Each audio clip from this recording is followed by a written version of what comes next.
So, the Galaxy S22 series is right around the corner. The announcement is just a couple weeks away, and here is everything we can expect from the Galaxy S22, S22 Plus, and S22 Ultra. There have been a ton of renders and leaks coming out in the past couple of months, and there are some bold design changes on particularly the S22 Ultra. The S22 and S22 Plus look the same. I don't know if they have a glass back now. That's not going to affect wireless charging, but the S21 series had a plastic back, and then the S20s had a glass back, so they might be going back to a glass back. But the S22 Ultra, they just got rid of the camera bump. It's not like the S21 Ultra where it like sort of goes into the side rails. They just got rid of the camera bump, and now all the camera modules are just popping out of the back of the phone. Now, to me, it looks like they just fused together the Note 20 Ultra and the S21 Ultra, and then that camera bump, from what I've seen, a lot of people just hate it. I really haven't seen anyone who's liked it yet. It's very controversial. Personally, I actually really dig it. I think it looks really cool. About time someone just gets rid of the camera bump and just has the sensors popping out the back of the phone. We're also expecting more colors, as with every new Galaxy S phone, and their availability is going to differ by region. Now, going back to whether the back will be glass or not, from the looks of it, all the dummy models that the reviewers received look like they have a glass back. Personally, I actually prefer plastic. I know it's less premium now, but with a glass back phone like this, you almost always have to keep it in a case.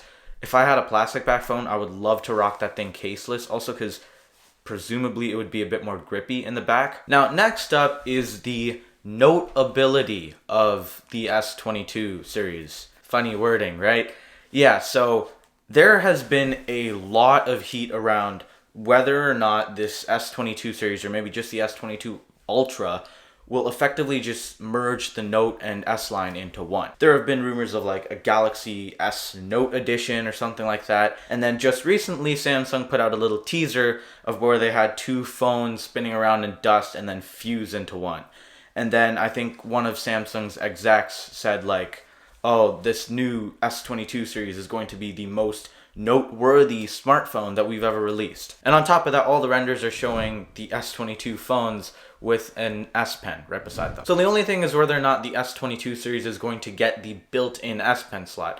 And I'm unsure about the S22 and S22 Plus. Maybe they'll just get, you know, regular S Pen support like the S21 Ultra did last year. But from the renders, from the hands-on, from everything, the S22 Ultra is going to be getting a built-in S Pen slot, effectively just killing off the Note line for good. And I guess we could just see this coming because no Note since 2020, S Pen support last year with the Galaxy S21 Ultra, S Pen support again with the Galaxy Z Fold 3, and now I guess it's gone for good. Hopefully later this year with the Galaxy Z Fold 4 and the Z Flip 4, at least the Z Fold 4 can get an S Pen slot too for a specialized, soft tip S Pen for that folding display.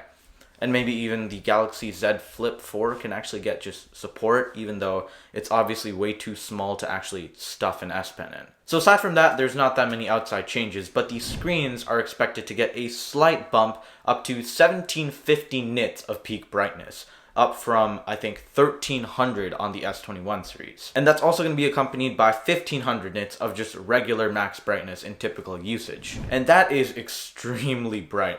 Apple's got quite a bit of room to catch up. I think they're sitting at 1200 nits for their peak, so definitely a lot of improvement there, but these screens are going to be amazing. I'm also kind of hoping that the S22 and S22 Plus finally get 1440p 120Hz screens, because it's been kind of weird over the past couple of years. With the entire S20 series, Samsung made it so that if you wanted to use the 1440p option on the display, you'd have to go down to 60Hz. Then if you wanted 120Hz, you'd have to drop your resolution to 1080p.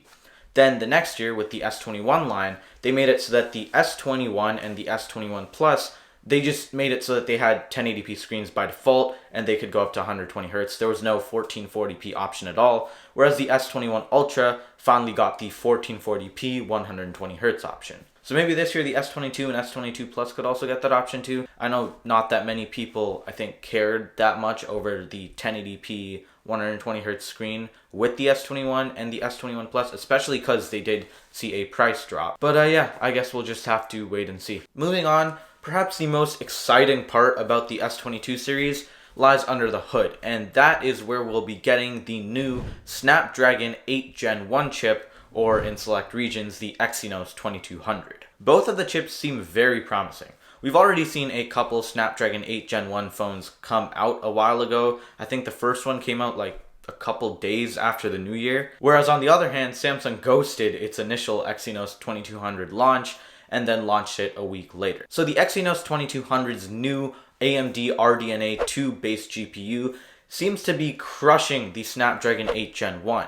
Whereas, on the other hand, the Snapdragon 8 Gen 1 CPU and power efficiency beat out the Exynos 2200. Neither are quite up to the latest Apple A15 in the iPhone 13 series, or even the A14 from the iPhone 12s, but this is some solid improvement. The Snapdragon 8 Gen 1 is roughly 10% faster than the Snapdragon 888 in terms of multi-core performance in Geekbench 5, and in Apple's world, that's somewhere in between the A13 from the iPhone 11 series and the A14 from the iPhone 12 series. It scores around 3,800, 4,000-ish points. Now that's just one aspect. There's also the single core, there's also the GPU, there's everything, but this multi-core is one thing that you can corroborate across all different platforms. And I don't know if it's just me, I'm sure a lot of people feel the same, but this whole new naming system that Qualcomm's moved to, 8 Gen 1, 7 Gen 2 or something, it's kind of confusing if you ask me, but I guess we just have to take some time to get used to it, especially after 888, 875, 865. And I wonder what like the mid-year refresh would be, because with the older ones it was like, 865, 865 plus, 888, 888 plus. Now is it going to be like 8 Gen 1, 8 Gen 1 plus? Does that work? Now going back to the Exynos side of things, it's scoring roughly 3,500 points in the multi-core test in Geekbench 5, so roughly 10% slower than what the 8 Gen 1 has to offer, roughly the same speed as the Snapdragon 888. It is a bit disappointing, and on the other hand, you've got MediaTek with the Dimensity 9000, which seems to be crushing both the 8 Gen 1 and the Exynos 2200.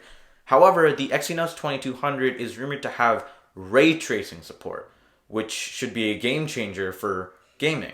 But yeah, moving on, Samsung is still doing the thing where they ship with Exynos in some regions and then Snapdragon in some regions. So yeah, Exynos is going to be coming to Europe, Snapdragon is going to be coming to both North and South America, and then I think parts of Africa and Asia will have one or the other, or they will have both.